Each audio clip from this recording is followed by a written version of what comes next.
గ్రేటర్లో భవన నిర్మాణాలు అక్రమార్జన వనరులుగా మారాయి. కొందరు ఉద్యోగులు ప్రైవేటు వ్యక్తులతో మిలాఖత్ అవుతున్నారు. దోస్తీ కుదరని చోట ఇబ్బందులు పెడుతున్నారు.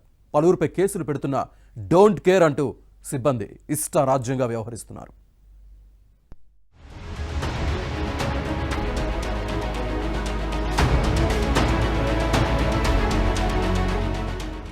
గ్రేటర్లోని చాలా సర్కిళ్లలో అక్రమ నిర్మాణాలను కొందరు అధికారులు, ఉద్యోగులు ఆదాయ వనరుగా మార్చుకుంటున్నారు. ఈ విషయంలో తామేం తక్కువ కాదంటూ కొందరు వ్యక్తులు అక్రమార్జనకు తెరతీస్తున్నారు. ఈ క్రమంలో నిర్మాణదారులకు అదనపు ఆర్థిక భారం తప్పటం లేదు. టౌన్ ప్లానింగ్ విభాగం పనితీరు నానాటికి తీసికట్టుగా మారటమే ఇందుకు కారణంగా తెలుస్తోంది.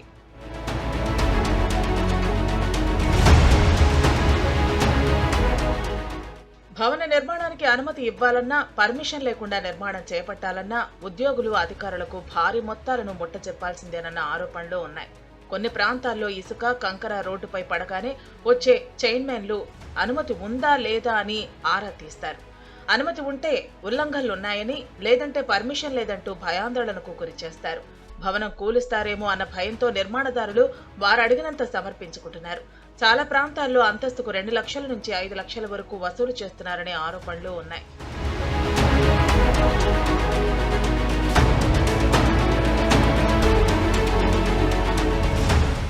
కొంతకాలంగా జీహెచ్ఎంసీ టౌన్ ప్లానింగ్ విభాగం పనితీరు గాడి తప్పింది. క్షేత్రస్థాయి సిబ్బందిపై నియంత్రణ లేకపోవడంతో వారు ఇష్టారాజ్యంగా వ్యవహరిస్తున్నారు. డివిజన్ల వారీగా భవన నిర్మాణాలకు అనుమతి ఉందా లేదా అన్నది పరిశీలించాల్సిన ఎన్ఏసీ సిబ్బందిలో 27 మంది అవినీతి, క్రమశిక్షణ రాహిత్యం, సంస్థ ప్రతిష్టను దిగజార్చేలా వ్యవహరించారన్న కారణాలతో ఇటీవల తొలగించినట్టు ఉత్తర్వుల్లో పేర్కొన్నారు. ఎన్ఏసీ ఇంజనీర్లు తొలగించిన సంస్థ చైర్మన్లు, టౌన్ ప్లానింగ్ సెక్షన్ ఆఫీసర్లు, ఏసీపీల జోలికి మాత్రం వెళ్లలేదు.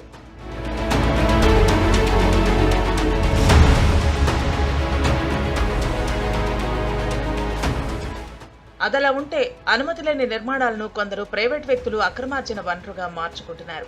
సంఘాల పేరిట ఇంకొందరు రంగంలోకి దిగుతున్నారు. ఎక్కడ భవనాలు నిర్మిస్తున్నారనేది పరిశీలించి ఆ నిర్మాణాలకు అనుమతి ఉందా లేదా అని తెలుసుకుంటారు. పర్మిషన్ లేదని తెలిస్తే ప్రత్యక్షంగా లేదా పరోక్షంగా నిర్మాణదారులను భయపెడతారు.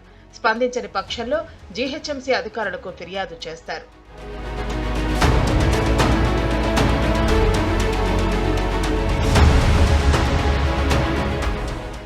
మొదట డిప్యూటీ మున్సిపల్ కమిషనర్, అనంతరం జోనల్ కమిషనర్, అప్పటికీ ఫలితం లేకుంటే కమిషనర్ కు ఫిర్యాదు చేస్తారు. కొందరు సామాజిక మాధ్యమాల్లోనూ అక్రమ నిర్మాణం అంటూ భవనం ఫోటోలు వైరల్ చేస్తారు. ప్రస్తుతం జీహెచ్ఎంసీ పరిధిలో వార్డు సభ్యుల వ్యవస్థ లేకున్నా కొందరు ఎమ్మెల్యేలు, కార్పొరేటర్ల అనుచరులు, స్థానిక నేతలు వార్డు కమిటీ సభ్యులమంటూ వసూళ్లకు పాల్పడుతున్నారు. వీరిలో చాలా మందికి స్థానికంగా ఉండే టౌన్ ప్లానింగ్ ఉద్యోగుల సహకారం ఉంటుంది. సహకారం ఇరువురికి ప్రయోజనం అన్నట్లుగా వీరి దందా సాగుతోంది.